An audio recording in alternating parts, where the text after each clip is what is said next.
일으키는데 큰 공헌을 한 중요 인물이기도 해요. 작은 아버지?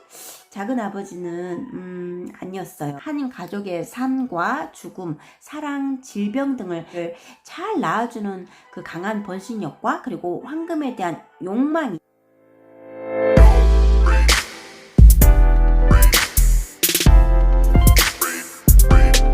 안녕하세요. 시청자 여러분 반갑습니다. 공코입니다. 땅에 대한 생각을 한 번 더 생각하게 하는 소설 펄벅의 돼지 책을 오늘은 들고 왔습니다.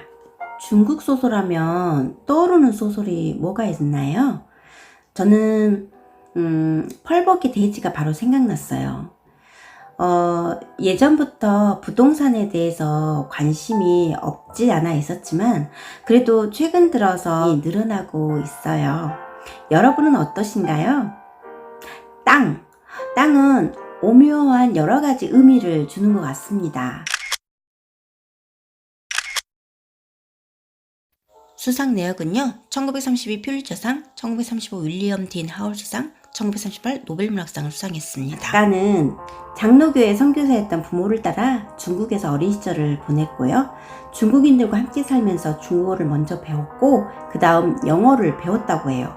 1917년 장로교 전도회에서 파견한 농업 전문가 존 벅과 결혼 후에 5년간 화북 지방에서 살면서 가난한 중국 농민들의 삶을 생생하게 체험하며 특히 이 소설 속에는 주인공 왕농을 통해 기근과 가뭄에 시달리며 분홍으로 성장하기까지의 긴 과정을 잘 담아내고 있습니다. 주인공 왕농은 가난한 농부이자 총각으로 늙은 아버지를 모시고 살고 있는데요. 어느 날 황식댁 부엌댁인 오란을 아내로 맡게 되면서 이 소설이 전개가 됩니다. 결혼 당일날 목욕 재개하고 오란과 함께 손님들을 초대해서 소박하지만 나름 훌륭한 잔치를 열고 그날 밤 오란과 신혼밤을 보냅니다. 오란이란 여자는 요리를 아주 잘했고 아침 저녁으로 훌륭한 아내 역할과 며느리 역할을 소화했고요. 예쁘장한 외모는 아니고 투박하지만 외모 빼곤 모든 게 완벽했던 그녀예요. 그래서 왕농과 늙은 아버지는 흡족해합니다.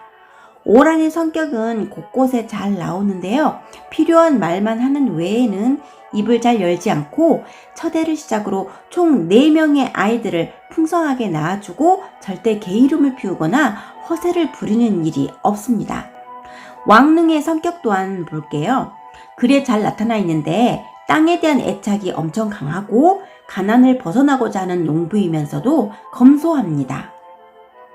한편 왕농집에 아이가 셋 되는 동안 세도가였던 그 황씨댁은 점점 몰락하게 되는데요. 이 황씨댁은 참고로 왕릉의 부인인 오란이 부엌댁으로 일했던 그 부잣집이에요. 아편에 찌든 황씨 마나님과 첩을 계속 사들이느라고 흥청망청 쓰는 황씨 노인, 그리고 제각각인 엉망인 자녀들까지 그 와중에 좋은 땅들을 이렇게 팔게 되고요. 왕농은 땅에 대한 애착과 본능으로 황씨댁의 좋은 땅을 하나씩 사게 됩니다. 왕농에게도 하나의 골칫거리가 있었는데 왕농 작은 아버지와 그의 식솔들이죠. 게으르고 뭐든지 개걸스럽게 해치우기 바쁘면서 가난하고 별 볼 일 없는 작은 아버지와 뚱뚱한 그의 아내 그리고 7 아이들이 왕농이 분홍이 되는 과정에서도 끊임없이 복병으로 등장하곤 하지요. 땅에 몇 해 동안 풍년이 들었다가 이제 본격적인 흉년이 시작되었는데요. 비가 오지 않자 땅에 작물이 말라 죽고 집안의 가축까지도 잡아먹는 지경에 이르렀죠. 동네 부잣집이었던 황씨댁은 결국 파산 지경에 이르게 됐고요. 왕릉의 집뿐만 아니라 온 동네에서 기금과 가뭄으로 인한 피해가 상당했어요. 굶어 죽는 사람도 늘면서 읍내에서는 사람 고기도 먹는 흉흉한 소문이 나둡니다. 그리고 마침내 결심하는 왕농, 가족을 이끌고 남쪽으로 가자 하고 마음먹고 소량 남은 팥등으로 끼니를 연명하면서 걸어서 남쪽으로 향하죠. 다시 고향에 돌아오겠다 하고 결심을 하면서 피눈물을 흘리면서 다짐을 합니다. 그리고 분홍이 되어서 돌아오겠다고요. 남쪽에서의 생활은 어떠했을까요? 남쪽으로 이주한 후에 한동안 성벽의 움막에서 거주하면서 거지로 전전하면서 구걸도 하고 생활을 연명했는데요. 인력거도 태우면서 하루벌이를 하고, 그러다가 문득 왕눈이 누굽니까? 또 눈치가 빠르고 또 나름 또 센스도 있는 농부였잖아요. 문득 깨달은 게, 인력거에 태우는 사람들이 여자인 경우에는 시장으로 가고 남자인 경우에는 학교나 직장으로 간다는 사실을 알았죠. 그리고 밤에는 찻집과 쾌락의 장소로 향한다는 사실도요. 손님 중에는 미국인도 있었고요. 왕눈은 점차 거대하고 풍요로운 도시의 생활에 적응하게 됩니다. 왕눈의 내면에서는 꿈틀대는 두 욕망이, 즉 고향의 땅을 다시 보고 싶고 힘차게 가꾸고 싶다는 생각과 분홍이 되어서 금화와 은화를 만지고 싶다는 욕망이 꿈틀댑니다. 자, 이제 드디어 몇 해 만에 다시 돌아온 고향에서의 삶이 시작됩니다. 즉 왕눈의 제2의 인생이 고향에서 시작되는 거죠. 왕눈도 마침내 많은 땅과 함께 황씨 댁의 궁궐 같은 집을 소유하게 되고요. 아들들도 서당에 다니게 하면서 글자도 깨우치고요.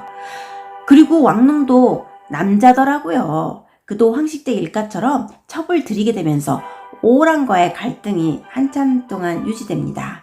여자의 적은 여자. 그리고 그 시대에 가지고 있던 문화 등이 아주 녹록하게 잘 드러나 있어서 읽는 재미가 꽤 들었습니다. 소설의 시간적인 배경은 청말기에서부터 중화민국의 탄생기까지인데요. 왕눈과 오란, 그리고 그들을 중심으로 펼쳐지는 한 가족의 삶과 죽음, 사랑, 질병 등을 서사적으로 잘 다루고 있어요. 그리고 역사적 의의로도 상당하게 인간의 내면을 알고자 할 때에도 이 소설이 중요한 가치를 가지고 있는 것 같습니다. 이 책을 다 읽고 나서도 한동안 여운이 남았던 게, 이 대사를 읽다 보면 중국의 가난한 농민의 삶에 대해서 깊숙이 알게 되거든요. 동서고금을 통틀어서도 남자들의 로망은 역시 예쁜 색시와 아들들을 잘 낳아주는 그 강한 번신력과 그리고 황금에 대한 욕망이 아주 비슷한 것 같습니다. 부잣집에서는 여러 명의 종을 거느리고 부자 남자는 첩을 여럿 거느렸던 당시 시대상을 생각해 봤을 때 주인과 종의 엄격한 주종관계를 잘 알 수가 있었죠. 그리고 돈 좀 만지는 정도라면 아편 정도는 쉽게 구할 수 있었음을 또한 알게 되어서 인간의 나약함 또한 드러나게 됩니다. 대지를 읽다 보면 수려하진 않지만 인간의 내면을 천천히 빛처럼 적셔주는 서정성이 아주 뛰어난 것 같아요. 그것은 펄벅이 엄격한 문학적인 교육을 받았고 공이라는 가정교수의 개인교수를 받았다고도 나와 있거든요. 어머니로부터 글쓰기 수업을 열심히 받았던 영향 때문이기도 한 것 같습니다. 펄벅은 백인이었거든요. 어릴 때부터 부모의 영향으로 누구보다 중국인의 삶 깊숙이 관찰하고 투영할 수가 있었고, 본격적인 문화활동을 하면서도 서양의 중국인의 그 현실적인 모습을 아주 잘 알리는데 큰 공헌을 한 인물이라고 볼 수가 있어요.